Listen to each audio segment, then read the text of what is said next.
Still need to vote? You can cast your ballot this Super Tuesday until 7:30 tonight. Voter turnout is said to be light across the state. Cuyahoga County Board of Elections Director Jane Platten expects about a 30% turnout. She says everything has gone smoothly so far, but there was one small glitch with mail-in ballots.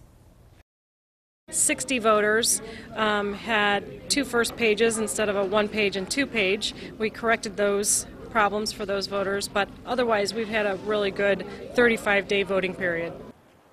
And you can still drop off your mail-in ballot at the Board of Elections until the polls close at 7:30 tonight. And if you're going to vote, remember to take your ID with you. Let's check back in with News Channel 5's John Kosick. John, we've been talking about a lighter turnout today. Why do you think there's this lack of interest in this primary?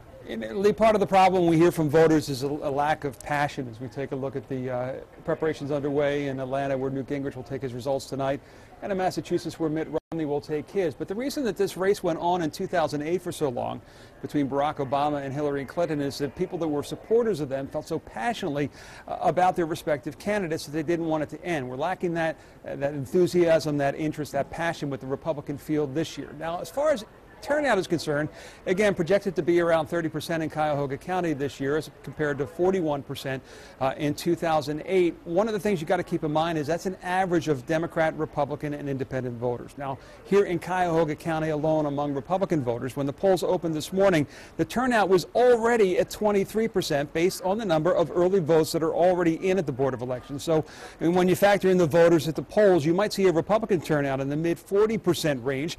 But Republicans only account for 11% of the voters here in the county, Democrats 49%, and independents the rest. Now, and for the Dems, we've only got the prosecutor's race countywide and the Kucinich captain race on the west side, but little else. So the Democratic turnout will be much later on the east side, affecting those overall numbers.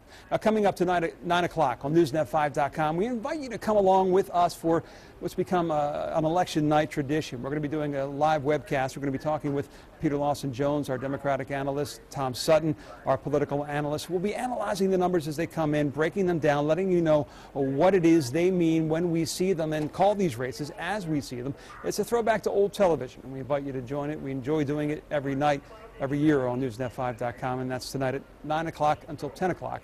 So we hope you'll tag along for that. Reporting live in the newsroom, John Kosick, News Channel 5.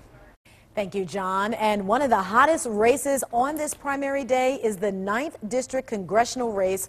I know on the Democratic side we're talking about here. Thanks to redistricting, current House members Dennis Kucinich and Marcy Kaptur were forced to face each other, along with newcomer Graham Veazey. That means one, if not both of those Congress members will lose their job after today's vote. And joining me now is former Cuyahoga County Commissioner Peter Lawson-Jones. He is our Democratic political analyst, as you heard John say. So we have Kucinich, Kaptur, two longtime politicians, proven track records. What's your take here? And former friends. I don't think they're going to be on each other's holiday card list anymore, not the way this particular campaign has gone. You know, it's a very fascinating race because when you look at the number of voters that are in, that were in Marcy's district, that still are in this 9th district, that were in Dennis's district, that still are, it's about a third for each of them, with the third new voters, most of them in Lorain County. So this is an interesting race. So what do you look at? You look at the money trail.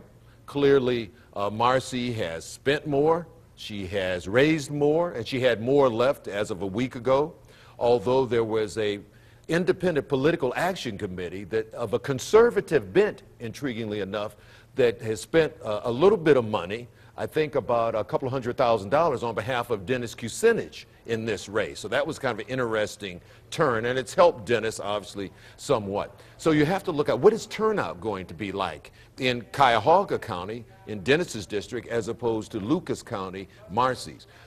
Based on a couple of calls and some information I recently received, it looks like turnout is running a little bit higher at this point. As of 2 p.m., it was projected that about there was going to be 18% turnout in Cuyahoga County. We might not get to that 30. And in Lucas County, the turnout was at 14%. So that might say that Dennis has a bit of an edge.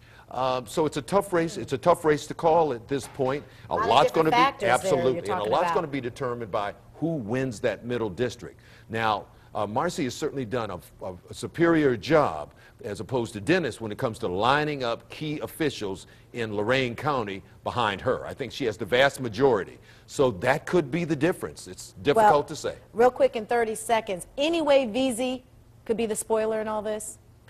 If VZ is the spoiler, I'll bet my house against that. I bet my house again. If you bet me $1, I'm willing to bet my house. But you know, the one thing that needs to be said about VC is that he has run a strong campaign. He's somebody that we should take a look at as a future elected official and public servant here in Northeast Ohio. All right. Peter Lawson Jones, former Cuyahoga County Commissioner, we thank you for being on Live on 5. He's going to be with us all evening long on our Newsnet 5 chat we're going to have a little later. We thank you for being with us. We want to mention on the Republican side now, in the 9th District race, the challengers include Huron Steve Krause and